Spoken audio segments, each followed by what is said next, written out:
Seja bem-vindo ao canal Investidor Cético, esse pequeno oásis de ceticismo no grande deserto da credulidade. E neste vídeo eu quero falar sobre um assunto que é mais voltado para comportamento. O pessoal que frequenta aqui o canal gosta muito desses assuntos de comportamento. E eu quero falar então sobre networking, a rede de contatos, o network, voltado para investidores, no que o investidor consegue se beneficiar do networking. Mas antes de começar o vídeo, eu quero ressaltar uma coisa que é já para você ficar aqui comigo, porque não é minha ideia falar sobre networking para profissionais de finanças. Para o profissional de finanças é evidente a importância do networking. Eu acho que hoje pouquíssima coisa se faz por outros meios que não sejam pela rede de contatos. Então, as boas oportunidades de emprego, de negócios, de conseguir cliente, tudo muito via rede de contatos. Eu quero falar nesse vídeo da importância do networking para o investidor comum, para aquela pessoa que investe casualmente, que tem o investimento como uma atividade ali secundária, que tem uma vida profissional, que tem outros interesses e que ocasionalmente quer se informar sobre investimentos e que quer também ter algum tipo de relacionamento com a comunidade de investimentos, mas que não é profissional e que muito provavelmente não tem sequer a intenção de se tornar profissional. Então, este vídeo é dedicado para esse tipo de investidor e para mostrar no que ele pode se beneficiar, sim, de um networking no mundinho dos investimentos. Então é isso, a gente se vê em instantes logo depois da vinheta para a gente já começar aqui o nosso conteúdo.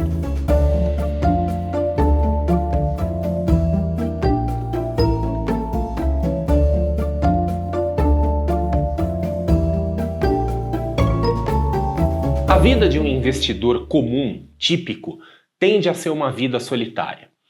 Investidores são uma minoria. Poucas pessoas estão em condições de ser investidores e, mais que isso, né, aqui no Brasil, nós temos uma realidade social, econômica, que afasta a maioria das pessoas do mundo dos investimentos. Nós temos hoje, segundo, né, a famosa pesquisa de endividamento lá da Confederação Nacional do Comércio, nós temos quase 80% das famílias brasileiras endividadas e quase 30% com dívidas vencidas, ou seja, estão inadimplentes. E desses um pouquinho mais de 20% aí das famílias brasileiras que não têm dívidas, ainda assim uma parcela significativa não tem dívida, mas também não tem dinheiro. Então veja que o universo de investidores no Brasil é muito pequeno. Então a vida de um investidor ela tende a ser solitária e ela tende também em muitos aspectos a ser potencialmente estressante e potencialmente angustiante, porque as decisões de investimentos elas são estressantes, elas geram angústia, elas geram incerteza, geram insegurança, principalmente quando a gente está em cenários mais complexos. Agora no Brasil estamos com taxa de juros altas, então está voltando aquele interesse pela renda fixa, que as pessoas percebem como uma coisa mais simples, acabam não se preocupando tanto. Mas em mercados financeiros mais complexos e mais apoiados em ativos de renda variável, esse nível de angústia e de estresse do investidor ele tende a subir de forma exponencial, né? Então, muitos investidores se sentem ainda mais solitários por conta disso e, novamente, como os investidores são uma minoria, aquele investidor casual, ele só vai se relacionar com outros investidores, ou pelo menos investidores assim que sejam mais sérios, mais ativos, que vale a pena se relacionar, né, que tem alguma coisa a aprender, que não fica uma coisa unilateral, apenas se for atrás. É difícil numa situação social, casual, encontrar alguém que invista dinheiro e que faça isso bem. Tem muita bobagem, né? Sempre tem aquele cara que vem fazer aquelas perguntas meio estranhas, né? Porque eu ouvi do primo, do cunhado, do meu amigo que comprou ações, não sei do que, não sei do que. Assim, um monte de bobagem. São conversas assim que muitas vezes nem vale a pena a gente entrar nessas conversas porque é pura perda de tempo. Quer dizer, tem conversas, tem interações sociais que às vezes a gente tem por aí. Eu tenho certeza que você já passou por isso em algum momento da vida, assim, que você conversa com alguém e você sai da conversa com a sensação de que você foi roubado, de que você deu algo e você não recebeu nada. É como se alguém tivesse batido a sua carteira, uma carteira mental, assim, né? Quer dizer, levou todo o seu conhecimento e não deu absolutamente nada em troca.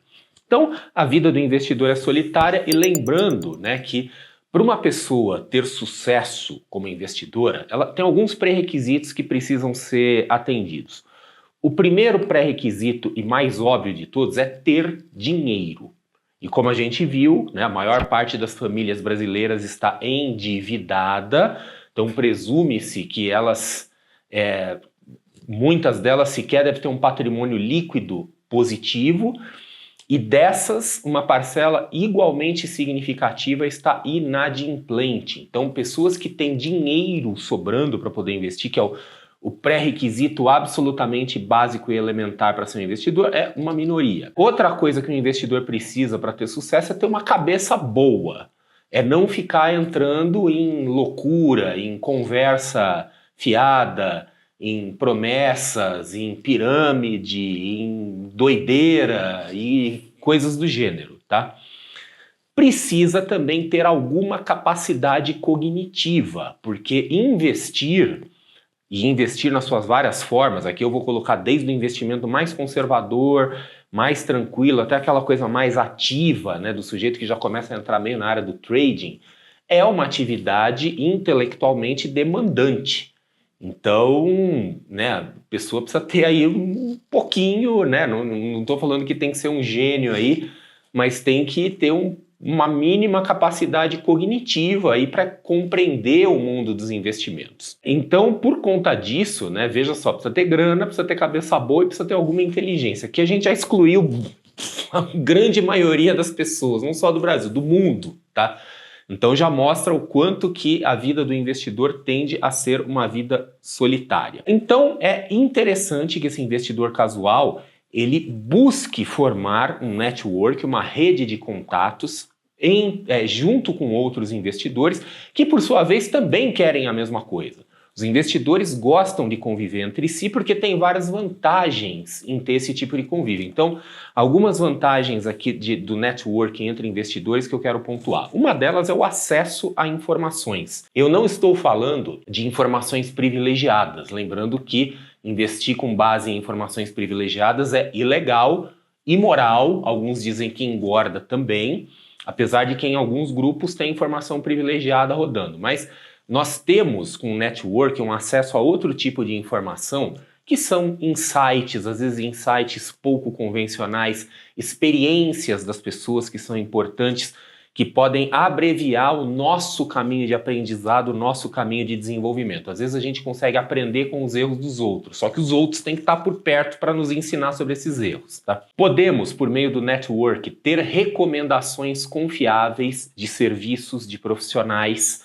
Então é aquela coisa assim, você precisa de uma corretora, você precisa de um assessor de investimento, você precisa de um consultor, você precisa de um contador, você quer uma plataforma, uma ferramenta. Se você tiver um grupo social ali de pessoas que já usam aquilo, que tem para indicar que já passaram pela experiência, isso ajuda muito. Apoio mútuo, muito importante, porque de novo é uma atividade solitária, é uma atividade estressante, tá? É uma atividade que tem lá suas complicações. A validação de ideias e estratégias. Então, quando nós temos um grupo de pessoas que testa, que usa diferentes estratégias, diferentes abordagens de investimento, já tem algumas que a gente já descarta de cara. Porque naquele grupo tem gente já mais experiente que fala, isso não funciona, isso vale a pena testar. Então a gente abrevia muito o caminho do nosso desenvolvimento. E a questão do apoio moral e emocional, que é muito importante, de novo. Tem situações de estresse, tem momentos assim que as coisas dão errado e a gente está perdendo dinheiro e a gente começa a ter a sensação de que está fazendo coisa errada, mesmo que a gente esteja seguindo nossa estratégia. E ter um grupo de aliados é muito importante nessa hora, Até porque, novamente, investidores são uma minoria, investidores são uma elite. Investidores tipicamente são pessoas que têm grana. Talvez não muita grana, mas tem alguma grana, mas ainda assim num país como o nosso as coloca numa posição de elite. Então existe ressentimento, existe raiva em relação aos investidores. Vejam como tem pessoas aí que se referem aos investidores como rentistas, sem sequer saber o significado da palavra rentista, sendo que muitas dessas pessoas que chamam os outros de rentistas são elas próprias rentistas. São pessoas que vivem de benefícios e benesses do governo, de privilégios e etc e tal. Vai procurar o significado da palavra rentista, o significado econômico, você vai ver o que é. Não é quem vive de renda, não é o tiozinho que está recebendo dividendo dos fundos imobiliários deles, não, tá? Mas algumas pessoas falam isso dessa forma raivosa com relação aos investidores por puro ressentimento, por pura inveja, por puro recalque. No fundo, adorariam estar naquela situação de estar recebendo aí dividendos, juros, etc e tal, né? E existe uma palavra em alemão, e eu vou pedir perdão aqui aos conhecedores do vernáculo teutônico aqui, por causa da minha péssima pronúncia, tá? Mas a palavra chama Schadenfreude. E alguém aqui que entender de alemão aqui, por favor, vai nos comentários e corrija a minha pronúncia, critique minha pronúncia. Até porque em alemão eu sei falar assim umas 2 ou 3 palavras, todas elas são palavrões, tá? Na dúvida, assim, eu sempre solto todos ao mesmo tempo. Mas enfim, esse Schadenfreude, né, uma coisa encantadora da língua alemã é que eles têm essas palavras enormes para expressar sentimentos que são difíceis de expressar. Em português a gente precisa de muitas palavras para expressar. E esse sentimento Schadenfreude, a gente pode dizer assim, que é o prazer que a gente sente de ver a outra pessoa se ferrando. Se ferrando não é exatamente a palavra que eu gostaria de usar, mas eu sempre fico com um certo receio assim de que isso pode penalizar meu vídeo. Mas você entendeu o espírito da coisa, né? Às vezes, é que nem aquelas pessoas que assistem noticiários policiais, né? Aquelas coisas assim meio esquisitas, e que no fundo, o que elas sentem é um grande alívio de ver que aquilo está acontecendo com os outros e não com elas. Então tem gente sim que tem prazer de ver o outro se ferrar. Quer dizer, pessoa que ri quando o outro cai. Imagina assim, você acabou de comprar um carro novinho, o carro dos seus sonhos, aí você vai sair com o carro a primeira vez, você bate o carro. Sempre vai ter meia dúzia que vai apontar o dedo para você e vai rir. Isso é uma forma de sadismo, tá? É uma forma de sadismo. Então é uma forma da pessoa destilar o ódio, a inveja, o ressentimento dela. Os alemães criaram uma palavra para definir isso. E no mundo dos investimentos isso está muito presente.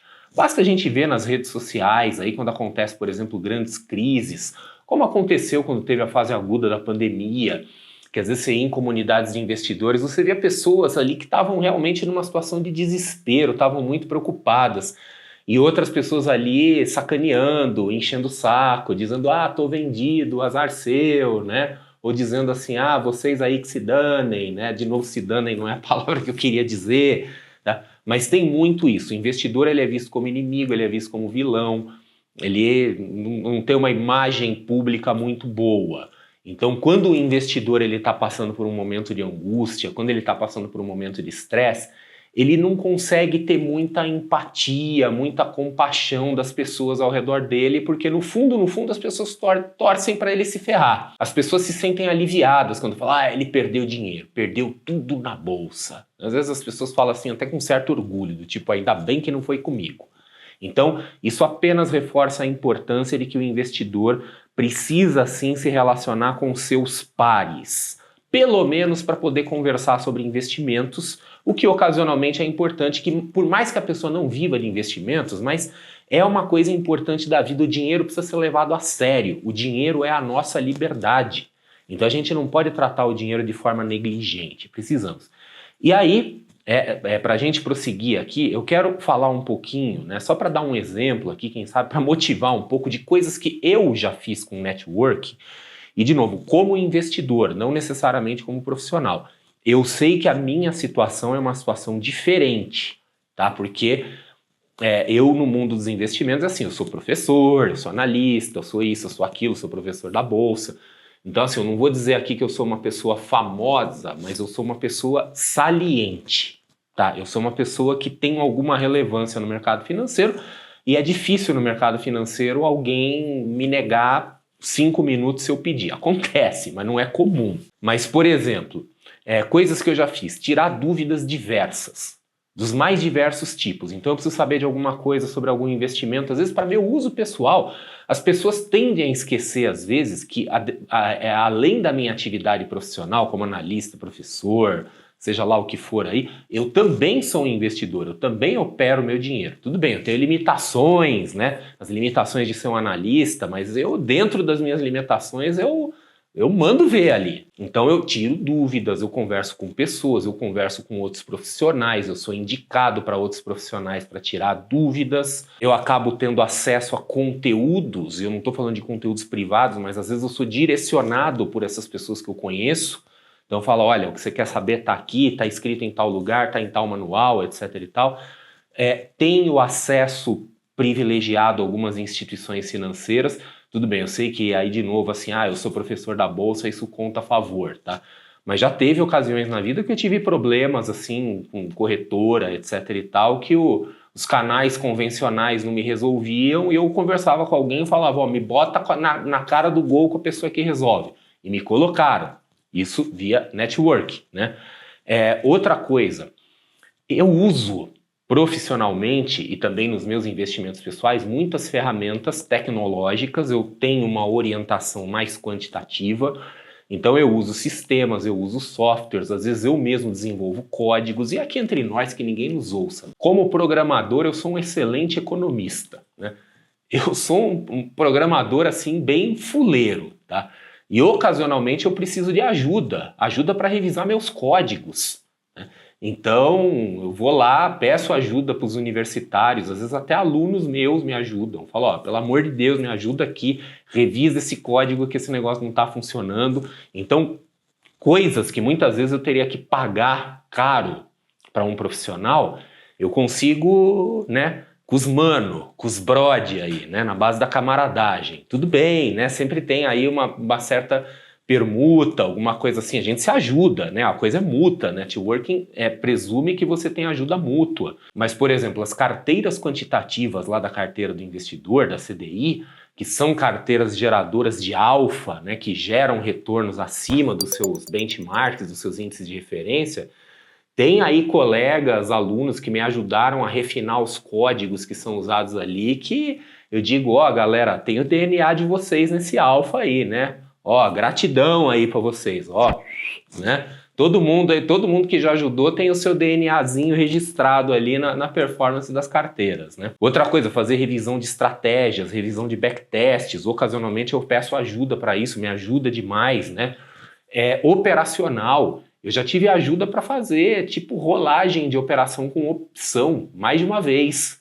De tanto em tanto, né, meus amigos aí que me ajudam devem estar vendo esse vídeo aí, é com vocês mesmo que eu tô falando, né? De vez em quando dá uns apertos assim que eu não consigo sair de uma situação, eu falo, galera, me ajuda aí, né? Aí o pessoal me acompanha, senta comigo, acompanha na tela comigo, etc e tal. É preciso de uma grande dose de boa vontade dos outros para fazer esse tipo de coisa. E eu fui cultivando essa boa vontade das pessoas. Também ter acesso privilegiado a produtos e serviços, de novo, aqui ajuda eu ser professor, essa coisa toda, mas muitas das ferramentas, cursos que tem por aí, coisas caras, eu tenho acesso gratuito, né? Por quê? Tudo na base da camaradagem, da broderagem, como se diz por aí, né? Então aquela plataforma que os caras pagam aí, sei lá, 500 pau por aí, eu falo, dá um jeito aí, não sei o quê, dá um jeito, né?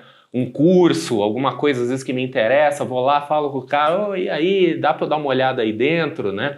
Aí eu também dou de volta, né? Que é aquela coisa toda, tá? Então a gente tem muito isso, né? Acaba tendo muita vantagem. Não estou falando que o investidor comum, casual, que não está circulando no mercado como eu, vai ter tudo isso que eu falei, mas vai ter alguma coisa. E como que a gente desenvolve, então, esse network? Tá, a gente tem dois caminhos principais. O caminho o maior, hoje, o mais amplo de todos, sem dúvida, é o online. Tá? Então, é participar de comunidades online. O segundo caminho são eventos, cursos, seminários offline, presenciais, que hoje são um pouco menos comuns, mas estão voltando. Inclusive no pós-pandemia está acontecendo bastante, e hoje acontece, tem eventos, tem cursos, tem inclusive prestadores de serviço que às vezes fazem eventos com os clientes, casas de análise, corretoras, e são oportunidades interessantes de conhecer outros investidores de mesmo perfil. Se você investe dinheiro por meio de uma gestora ou com a ajuda de uma casa de análise, participar de um evento desse é muito interessante, inclusive porque você vai conhecer pessoas que vão te ajudar a tirar mais proveito daquele serviço que você tem, a entender melhor, a buscar usos diferentes para aquele serviço. Mas indo agora para o lado online, que é onde as coisas costumam acontecer mais, né? A gente tem dois tipos de grupos sociais assim que a gente poderia colocar aí como os principais. O primeiro são aqueles grupos fechados, que não são abertos ao público, quer dizer, não é qualquer um que chega lá e vai entrando do jeito que quer. Frequentemente, mas não necessariamente, esses grupos são pagos, as pessoas pagam para participar e tem algum tipo de moderação. Então não é a casa da mãe Joana, tá? Costumam ser grupos assim mais focados, voltados assim às vezes para algum tipo de estratégia, algum tipo de abordagem, né? Por ter moderação também acaba sendo um grupo que desvia pouco. Não vou falar que não desvia, mas acaba desviando pouco. Então a vantagem de você participar de um grupo fechado e possivelmente pago é que isso por si só já serve como uma forma de qualificar pessoas. Você já exclui um monte de gente que não tem comprometimento, que não tem intenção, que está só de bobeira, está só para encher o saco, né? Porque as pessoas ali estão pagando e querem, supõe-se, obter o benefício daquilo que estão pagando. Então participam, querem obter benefício, acabam ajudando, tudo isso. O público nesses grupos tende a ser mais estável. Então não é aquele entra e sai, assim, aquela rotatividade, né, que acontece em grupos abertos, por exemplo. Algumas coisas que é preciso chamar a atenção sobre esses grupos fechados e pagos. Alguns são a mais pura picaretagem, né? Então pessoas às vezes fazem grupos pagos, cobram uma fortuna, até para tentar criar uma impressão de grande valor, que não existe, né? Às vezes é valor absolutamente irrelevante, mas só para dar aquela ideia de que o sujeito está entrando numa sociedade iniciática, assim, agora o grande segredo vai ser revelado, né? E aí você entra no grupo para descobrir que aí você vai ter que ir num outro estágio que vão te revelar um outro segredo, que você vai ter que pagar 10 vezes o preço. Então tem muita coisa que é picaretagem extrema, então precisa ficar atento a isso. E tem muitos grupos fechados, que aí eu como investidor cético preciso chamar a atenção, que são grupos de características cultistas, com características de culto. Então cuidado, que tem grupos assim que geralmente tem um líder, sei lá, carismático, não sei o quê, que tá lá, que quer ser enaltecido, que quer ter o saco puxado, que quer ouvir o tempo todo que é um gênio, que é o guru, que é isso, que é aquilo, e os seguidores tendem a ser um bando de descerebrados também, seguidores de gurus, seguidores de messias financeiros, e esses grupos, assim, é muito comum essa coisa, assim, do dogmatismo, né, quer dizer, visões dogmáticas e estreitas sobre estratégia, sobre abordagem de investimento, às vezes até questões morais, assim, né, falando moral, porque isso se faz, isso não se faz.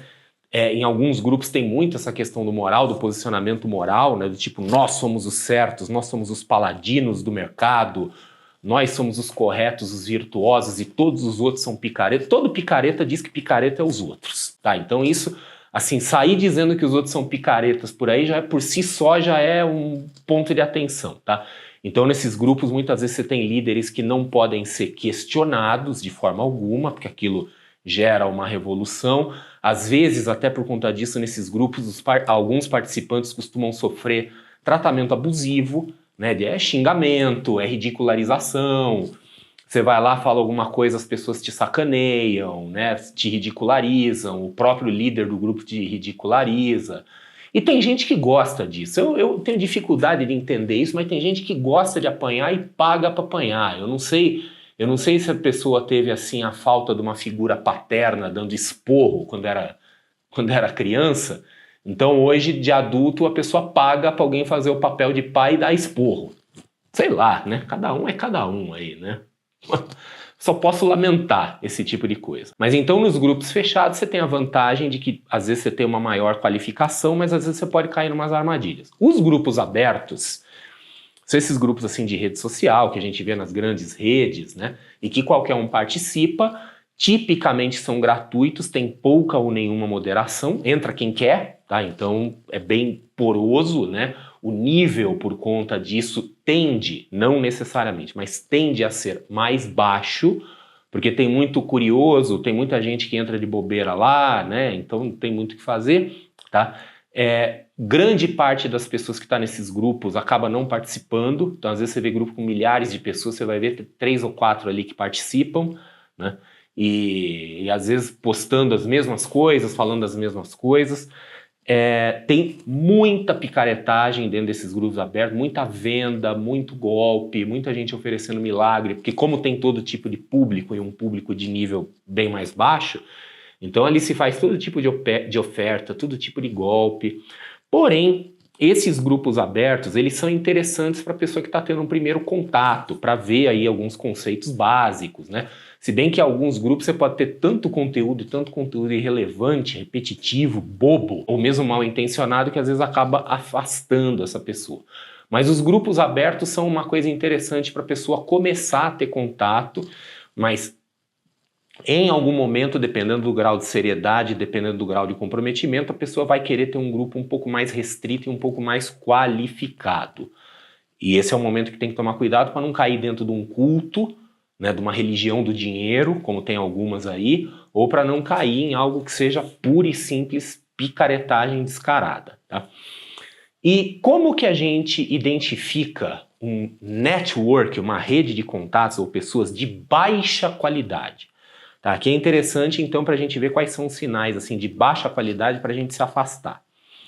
Então, assim, isso que eu vou falar vale para indivíduos e para grupos. A primeira característica de um network de baixa qualidade é que não tem troca. Então, aquilo vira um caminho de mão única. Então, você está se relacionando com pessoas que só pedem, querem, sugam você o tempo todo, fazem perguntas, querem dicas, etc e tal, e não dão nada em troca. E não é que não dão nada porque aquelas pessoas são egoístas e não querem compartilhar, elas têm o grande segredo, mas não querem compartilhar. É porque às vezes não sabem mesmo. Então é gente que se junta num grupo, assim, desqualificada, despreparada.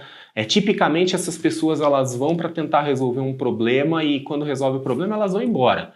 Isso é muito comum em outras instâncias de networking fora dos investimentos, por exemplo, profissional. Às vezes a gente tem grupos, aí eu mesmo coordeno alguns grupos, né, grupos assim profissionais. Até no mundo dos investimentos eu participo de alguns, tá? Tem grupos fechados que eu participo como coordenador, como mentor, como instrutor, e tem alguns outros aí que às vezes eu participo como participante mesmo, porque eu fui aluno de um curso, alguma coisa assim. Então, eu tenho os grupinhos aqui meus que eu participo, tá? Alguns que eu conduzo, alguns que eu participo. Mas eu também conduzo grupos de interesse profissional em outros lugares, etc. E é muito comum pessoas que querem se aproximar desse grupo que estão com algum problema, estão desempregadas, estão em busca de trabalho e tal, e vão lá tentando achar algum tipo de atalho e, eventualmente, assim, não acham esse atalho e vão embora. Quer dizer, então elas não têm intenção de participar de grupo nenhum, elas têm intenção de pegar alguma coisa e ir embora. Pegar, se possível, a troco de nada, né? Então, esse tipo de relacionamento que é unilateral, né, que faz a gente se sentir roubado, né, essa coisa assim que você conversou com alguém, né, bateram sua carteira enquanto você conversou, isso é um sinal aqui de que você deve evitar. Tem que ter troca, tá? Outra característica de um networking ou grupo de baixa qualidade são perguntas ou interações toscas e primárias. Então é gente fazendo pergunta idiota, fazendo pergunta... Aliás, assim, tem um ditado que diz assim, que não existe pergunta idiota. O que existe é gente idiota que faz pergunta, né? Mas enfim, são perguntas assim completamente sem pé nem cabeça, né? E pergunta, assim, uma coisa que dá muita raiva em alguns grupos, assim, é que você tem gente que parece que nunca ouviu falar de Google na vida, né? Então vai lá, em vez de procurar no Google, usa você como Google. Quer dizer, então eu sou o Google. Tá? Agora tá lá, minha certidão de nascimento, tá meu nome lá, eu, André Google Massaro. Né? Quer dizer, as pessoas perguntam para mim coisas que elas poderiam procurar no Google. Né? Então isso é extremamente desagradável num grupo, porque não desagradável pela pergunta que você recebe. Eu sempre procuro, na medida do possível, ajudar quem me pergunta. Mas dá aquela ideia assim de que a pessoa é uma pessoa de baixa qualidade, é uma pessoa meio tapada. Né? Falou, porra, você não pensa, né? Você nunca ouviu falar, você não tem computador, você não tem celular, você estava morando numa caverna até a semana passada. Por que você tem necessidade de me perguntar esse tipo de coisa, né? Quer dizer, então assim, dá um pouco de pena da pessoa, assim, né? Sei lá, nos dias atuais, não saber fazer uma pergunta na internet, procurar no Google, é quase que uma limitação cognitiva, né? Então, meio complicado isso aqui, né? Outra característica de grupos de baixa qualidade é quando você tem muita gente, mas pouca gente ativa. Então você vê ali milhares de pessoas e você tem 3 ou 4 ali que estão ali efetivamente interagindo. Outra característica que é comum de grupos não moderados, grupos abertos, apesar de que alguns fechados têm isso, são brigas, conflitos, às vezes por motivos que não tem nada a ver com o investimento. Quer dizer, hoje qualquer coisa, qualquer interação social já vira um palco para briga política. Isso é uma coisa que enche o saco, né? Então tem muita gente brigando por causa de política, brigando por causa de posição política. Nos grupos cultistas, você tem muita briga por causa de estratégia, você tem muita briga por causa de questões financeiras, né, ali de investimento, que vão dizer, não, porque isso não se faz, porque aquilo não sei o quê, né? Então, e eu particularmente, como eu costumo dizer aqui no canal, tá? E que é a postura que eu acho que todo investidor cético tem que ter, é sempre agradecer pelas pessoas que pensam ao contrário. Tem gente que fica ofendida quando você diz que pensa o oposto dela. Quer discutir com você, grita, né? Rola no chão, dá chilique, faz uns negócios muito estranhos assim, né? Eu fico feliz, tá? Aliás, eu quero que todo mundo pense diferente, porque quando eu quero vender, eu preciso que tenha gente querendo comprar e vice-versa, tá? E outra característica de grupos e networks de baixa qualidade é vendas, vendas, vendas, vendas, vendas, vendas e mais vendas. Então, todo mundo tentando vender alguma coisa, tá? Então, quando você se aproxima de um grupo que você percebe essas características, ou pelo menos muitas dessas características, porque você não vai encontrar um grupo, mesmo um grupo fechado, pago, de alta qualidade, que seja totalmente puro. Isso não existe. Né? Onde tem gente, tem problema. As pessoas trazem seus traumas, seus grilos, suas encanações, seus cacuetes para os grupos onde elas participam. Então, nós nunca vamos ter um grupo puro, totalmente purinho, as pessoas todas são boazinhas, tá? A gente tem grupos menos piores e alguns que são mais piores, né? Mas quando a gente vê muitas dessas características negativas em um único grupo ou um único círculo social, já mostra que aquilo é de baixa qualidade. É melhor você pular fora porque você não vai encontrar aquilo que você quer. Ou seja, você não vai encontrar informação de qualidade, você não vai encontrar apoio mútuo, você não vai encontrar apoio moral e emocional, você não vai encontrar nada, você só vai se irritar.